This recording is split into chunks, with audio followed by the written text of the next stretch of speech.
मैं मोबिन अंसारी अंसारी क्लासेस से। जैसा कि मैं पहले बता चुका हूँ कि मैं भक्ति आंदोलन संबंधित कुछ प्रश्नों की श्रृंखला लाया था। आज हम उसकी व्याख्या पढ़ेंगे कि क्या आंसर सही है।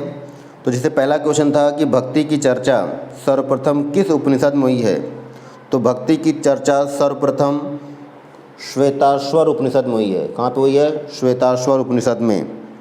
ठीक। और वहीं पर क्वेश्चन दूसरा है कि भक्ति की विस्तृत व्याख्या किस ग्रंथ में मिलती है, तो भक्ति की विस्तृत व्याख्या श्रीमद् भगवत गीता में मिलती है। भक्ति की विस्तृत व्याख्या कहाँ मिलती है? श्रीमद् भगवत गीता में। और श्रीमद् भगवत गीता में ही कहा गया है कि यदि व्यक्ति को मोक्ष या मुक्ति चाहिए तो उसे भक्ति करनी होगी। तीसरा क्वेश्चन है दक्षिण भारत में वैष्णव धर्म की शुरुआत किन संतों के द्वारा की गई, तो दक्षिण भारत में वैष्णव धर्म की शुरुआत आलावार संतों के द्वारा की गई। अब यहीं पर थोड़ा जानना है कि आलावार संत जिनकी संख्या कितनी है? 12। और वहीं पर नैनार संतों की संख्या कितनी है? 63। और शंकराचार्य पहले संत थे जिन्होंने धर्म की शुरुआत की थी। लेकिन प्रश्न आ जाए कि वैष्णव धर्म की शुरुआत किसने की थी, तो आलावार संतों ने। क्वेश्चन नंबर 4 है दक्षिण भारत से उत्तर भारत में भक्ति आंदोलन किसने चलाया, तो दक्षिण से उत्तर भारत में भक्ति आंदोलन किसने चलाया, तो इसका आंसर है रामानंद।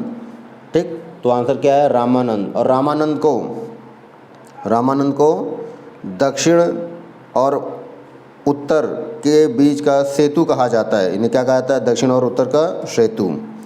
नेक्स्ट क्वेश्चन है चैतन्य महाप्रभु किस संप्रदाय से जुड़े थे, तो चैतन्य महाप्रभु ये गौड़ीय संप्रदाय से जुड़े थे। किस संप्रदाय से जुड़े थे? तो गौड़ीय संप्रदाय से। नेक्स्ट बताना है पुष्टि मार्ग के दर्शन की स्थापना किसने की। पुष्टि मार्ग के दर्शन की स्थापना किसने की, तो पुष्टि मार्ग के दर्शन की स्थापना वल्लभाचार्य ने की। ठीक। तो पुष्टि मार्ग के दर्शन की स्थापना किसने की? वल्लभाचार्य ने। अष्टछाप की स्थापना किसके द्वारा की गई, तो अष्टछाप की स्थापना आचार्य विट्ठल नाथ के द्वारा की गई। ठीक। इसके बाद क्वेश्चन नंबर 8। ठीक है, क्वेश्चन नंबर 8 है कि गोस्वामी तुलसीदास किसके समकालीन थे, तो गोस्वामी तुलसीदास अकबर के समकालीन थे, लेकिन ये कभी अकबर के दरबार में नहीं गए। ठीक। नेक्स्ट है संत कबीरदास किसके समकालीन थे, तो संत कबीरदास सिकंदर लोदी के समकालीन थे। संत कबीरदास सिकंदर लोदी के समकालीन थे। क्वेश्चन नंबर 10 किस संत ने ईश्वर को अपने पास अनुभव करने के लिए नृत्य और गीतों का सहारा लिया या इसको माध्यम बनाया। तो ये क्वेश्चन कई बार पूछा गया है कि नृत्य और गीतों के माध्यम से ईश्वर को किसने अनुभव किया, तो चैतन्य महाप्रभु ने। नेक्स्ट है अद्वैतवाद सिद्धांत किसने दिया, तो अद्वैतवाद सिद्धांत शंकराचार्य ने दिया। इनका कहना था कि ईश्वर दो नहीं बल्कि एक है, अर्थात आत्मा परमात्मा मिलकर के एक है, तो अद्वैत अर्थात जो दो न हो। क्वेश्चन नंबर 12 असम में भक्ति आंदोलन का प्रतिनिधित्व किसने किया, तो याद रखना है कि असम में भक्ति आंदोलन का प्रतिनिधित्व शंकर देव ने किया। क्वेश्चन नंबर 13 है कि रामानुज के अनुयायियों को क्या कहा जाता है, तो रामानुज के अनुयायियों को वैष्णव कहा जाता है। ठीक। मीराबाई के पति का नाम क्या था, क्वेश्चन नंबर 14, तो मीराबाई के पति का नाम राजकुमार भोजराज था। राजकुमार भोजराज था। ठीक। नेक्स्ट क्वेश्चन है भक्त तुकाराम किस मुगल शासक के समकालीन थे, तो भक्त तुकाराम जहांगीर के समकालीन थे। भक्त तुकाराम किस मुगल शासक के समकालीन थे, तो इसका आंसर है जहांगीर। ठीक। अब क्वेश्चन नंबर है 16। क्वेश्चन है कि निम्नलिखित में से किस भक्ति संत ने अपने संदेश के प्रचार के लिए सबसे पहले हिंदी का प्रयोग किया, तो इसके लिए आंसर है रामानंद ने। कि रामानंद वो पहले संत थे जिन्होंने अपने संदेश को हिंदी में प्रचारित किया। फिर है जाति पाति पूछे नहीं कोई, हरि को भजे तो हरि का होई। ये पंक्ति किसका है, तो रामानंद, क्योंकि रामानंद के कुल 12 शिष्य थे और वे अलग अलग जाति के थे, इसलिए ये जाति पात में विश्वास नहीं रखते। नेक्स्ट है किसे गौरांग प्रभु कहा जाता है। किसे, क्वेश्चन नंबर 18 है कि किसे गौरांग प्रभु कहा जाता है, तो चैतन्य महाप्रभु को गौरांग प्रभु कहा जाता है। वैष्णो जन तो तेरे कहिए जो पीर पराई जान रे, क्वेश्चन नंबर 19 है। इसके रचयिता कौन है? तो इसके रचयिता नरसिंह मेहता हैं और इस गीत को महात्मा गांधी ने काफ़ी लोकप्रिय बनाया। क्वेश्चन नंबर 20 असम का चैतन्य किसे कहा जाता है? तो असम का चैतन्य शंकर देव को कहा जाता है। जो कार्य चैतन्य महाप्रभु ने बंगाल में किया वही काम इन्होंने असम में किया, तो शंकर देव। द्वैतवाद के प्रणेता कौन है? तो द्वैतवाद के प्रणेता निम्बार्काचार्य हैं। द्वैतवाद के प्रणेता कौन है? निम्बार्काचार्य। Question number 21। इसके बाद है क्वेश्चन नंबर 22 कि निम्न में से कौन सगुण भक्ति के संत नहीं थे? तो याद रखना है, सगुण का मतलब है कि जो ईश्वर के साकार रूप की पूजा करते हैं।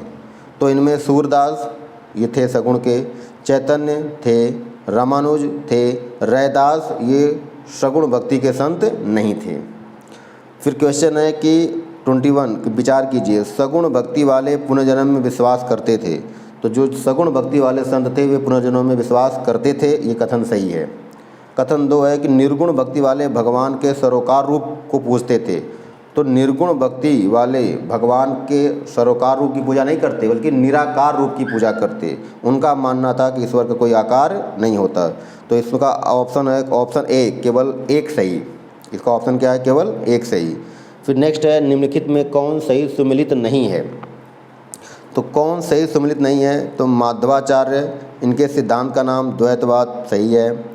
वल्लभाचार्य, इनके सिद्धांत का नाम शुद्धाद्वैतवाद है, ये भी सही है। रामानुजाचार्य, इनके सिद्धांत का नाम विशिष्टाद्वैत, ये भी सही है।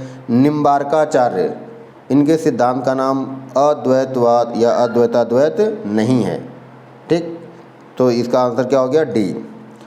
क्वेश्चन नंबर है 25, संतों का संत किसे कहा जाता है? संतों का संत किसे कहा जाता है? तो इसका आंसर है रैदास को। और रैदास को संतों का संत किसने कहा? तो कबीरदास ने कहा। ठीक, तो संतों का संत किसे कहा गया? रैदास को। अब है क्वेश्चन नंबर 26। क्वेश्चन है कि निम्न में कौन सुमिलित नहीं है? तो चैतन्य महाप्रभु का जन्म पश्चिम बंगाल के नदिया ज़िले में हुआ था, तो ये सही है। कबीरदास का जन्म वाराणसी के लहरतारा में हुआ, ये भी सही है। शंकराचार्य का जन्म केरल में हुआ, ये भी सही है। तुलसीदास का जन्म गुजरात में नहीं हुआ बल्कि उत्तर प्रदेश के राजापुर गांव में हुआ था। तुलसीदास का जन्म कहाँ हुआ था? उत्तर प्रदेश के राजापुर ज़िले में। ठीक, तो क्वेश्चन नंबर 27, संत और जाति, पीपा, कबीर, रैदास, धन्ना। अब इसमें जानना है कि कबीर क्या थे? जुलाहे थे, तो बी का 1। रैदास क्या थे? हरिजन या चमार, तो सी का 4। धन्ना क्या थे? जाट, तो डी का क्या है? 2। और पीपा क्या थे? राजपूत।